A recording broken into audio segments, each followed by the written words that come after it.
حضرت عبداللہ بن حذافہ جہاد کر رہے تھے، روم کے عیسائیوں نے گرفتار کر لیا، 1000 آدمی نے مل کے پکڑا، گرفتار نہیں ہوتے تھے صحابی، 1000 آدمی نے گھیرا ڈالا، گرفتار کر کے لے گئے، اور جب بادشاہ کے سامنے گئے تو وزیر کہنے لگا بادشاہ بندہ بڑے کام کا ہے، اگر ہمارے قابو آ گیا تو فائدہ دے گا، صحابی ہیں حضرت عبداللہ بن حذافہ، حضرت فاروق اعظم کا زمانہ ہے، اگر قابو آ گیا تو فائدہ دے گا۔ بادشاہ کہنے لگا کیوں، کیا خوبی ہے؟ کہنے لگے ہم 1000 آدمی تھے، یہ اکیلا قابو نہیں آ رہا تھا، 1000 آدمی تھے، اگر ہماری فوج میں شامل ہو گیا تو بہت بڑا جرنیل ملے گا۔ بادشاہ کہنے لگا کوئی مسئلہ نہیں، 2-3 چیزیں ہوتی ہیں بندے کو خریدنے کے لیے، خرید لیتے ہیں۔ بادشاہ کہنے لگا عبداللہ جتنی دولت تجھے چاہیے میں تجھے دے دیتا ہوں، میرے لشکر میں آ جا، معاذ اللہ اسلام چھوڑ دے۔ حضرت عبداللہ بن حذافہ کیا فرماتے ہیں؟ فرماتے ہیں بڑا تو بیوقوف ہے، میں نے دولت کمانی ہوتی تو مدینے میں بیٹھ کے تجارت کرتا، میں دولت کمانے نہیں نکلا، میں تو رسول اللہ کی رضا کمانے کے لیے نکلا ہوا ہوں۔ دولت کمانی ہوتی تو کسی مارکیٹ میں ہوتا، میدان میں آنا تھا، شہادت ہے مطلوب مقصود مومن، نہ مال غنیمت نہ کشور کشائی، یہ دولت تو لونڈی ہے رسول اللہ کے دروازے کی، یہ تو پیچھے پیچھے پھرتی ہے نبی پاک کے غلاموں، یہ کمانی ہوتی تو میں کسی مارکیٹ میں ہوتا، میدان میں تھوڑا ہوتا۔ عبداللہ بن حذافہ سے دوسری چال چلی، کہنے لگے میاں عہدہ جو تجھے چاہیے، میں بادشاہ ہوں، میرے نیچے جو عہدہ تو کہے گا وہ تجھے مل جائے گا۔ حضرت عبداللہ بن حذافہ کہنے لگے شاید تجھے پتہ نہیں میری تعریف کیا ہے، شاید تو جانتا نہیں میری تعریف کیا ہے۔ کہا صاحب کی کیا تعریف ہے؟ کہنے لگے میں رسول اللہ کا صحابی ہوں، اور کائنات میں سب سے بڑا عہدہ مصطفیٰ کے صحابی ہونے کا عہدہ ہے۔ صحابہ وہ صحابہ تھے جن کی ہر صبح عید ہوتی تھی، خدا کا قرب حاصل تھا، نبی کی دید ہوتی تھی۔ فرمایا میں نے حضور کے جلوے دیکھے ہوئے ہیں، مجھے عہدے کی ضرورت ہی نہیں، اور میں نے عہدہ لینا ہوتا تو میں سیاست کرتا، میں تو شہادت لینے نکلا ہوں میدان میں، عہدے کا میں نے کیا کرنا ہے؟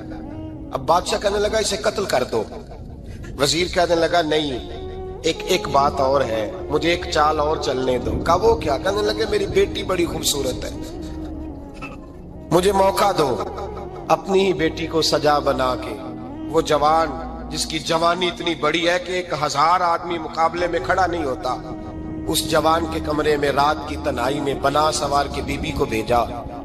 وہ بی بی کہتی ہے میں ساری رات بن سور کے اس صحابی کے کمرے میں بیٹھی رہی، لیکن یہ کیا شخص تھا، ساری رات ہی مسلح پہ بیٹھا رہا، ساری رات ہی، کچھ دیر تھک جاتا تو یہ کریم رسول پہ درود پڑھنا شروع کر دیتا۔ بی بی کہتی ہے سحری ہو گئی تو میں نے چھو کے دیکھا کہ انسان ہے کہ جن ہے، یہ بندہ ہے کہ فرشتہ ہے، چھو کے دیکھا۔ کہنے لگے پیچھے ہٹ جا۔ میں نے کہا میں نے تو سنا تھا تو 1000 کے مقابلے میں ہے، اور تو اتنا بے حس ہے کہ بنی صبری دلہن بیٹھی ہے، تو نے نظر نہیں کی؟ عبداللہ بن حذافہ، بی بی کہتی ہے نظر پھر نہیں اٹھائی، نظر پھر جھکی ہوئی ہے۔ کہنے لگے بی بی میں مجبور ہوں، اب میرے اوپر کوئی حسن نہیں چلتا، میں نے جلوائے بدوہا کا دیدار کیا ہوا ہے، اب میری نگاہوں میں جچتا نہیں کوئی، اس لیے کہ جیسے میرے سرکار ہے ایسا نہیں کوئی۔ کبھی بھی اب نہیں کسی کا میرے اوپر جادو چلتا، میں نے مصطفیٰ کو، اور کہا ذرا پیچھے ہٹ کے بیٹھ، مجھے میرے رسول نے غیر محرم سے بچنے کا حکم دیا ہے، ذرا پیچھے ہٹ کے بیٹھ۔ سحری کا وقت تھا، وہ بی بی کہتی ہے اس نوجوان کے جملے میرا سینہ چیر گئے، کلیجہ پھٹ گیا، چیخ نکلی، میں کفر کے عالم میں روئی۔ میں نے کہا مجھے بتا تو صحیح، آخر یہ جذبہ کہاں سے ملتا ہے، آخر یہ روشنی تو میں نے دیکھی نہیں، کہاں سے آتی ہے؟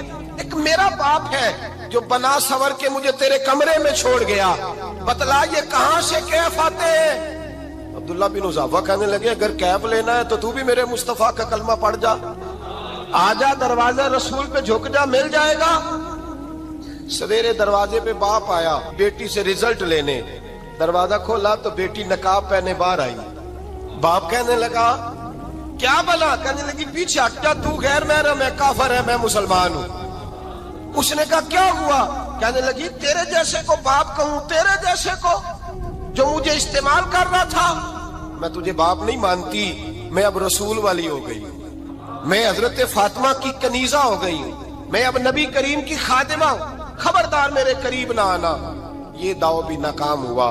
اب حضرت عبداللہ بن حذافہ کے سامنے موت کھڑی کی، ایک کڑا میں تیل گرم کیا، کہنے لگے تجھے اس میں جلایا جائے گا۔ حضرت عبداللہ بن حذافہ رضی اللہ تعالیٰ عنہ جب جلنے کے قریب ہوئے تو رونے لگے۔ روم کا بادشاہ کہنے لگا شاید ڈر گیا ہے، کہنے لگے اب سمجھ آئی ہے، اب تجھے پتا چلا ہے، چلا آ جا۔ حضرت عبداللہ بن حذافہ کہنے لگے تو کافر ہے، تیری کافروں والی سوچ ہے، اس لیے نہیں رویا کہ موت سے ڈر گیا ہوں، میں تو اس لیے رویا ہوں کہ ایک جان ہے، وہ نبی پاک پہ قربان ہو رہی ہے، کاش رب مجھے 1000 جان دیتا، میں ساری مصطفیٰ پہ قربان کر دیتا۔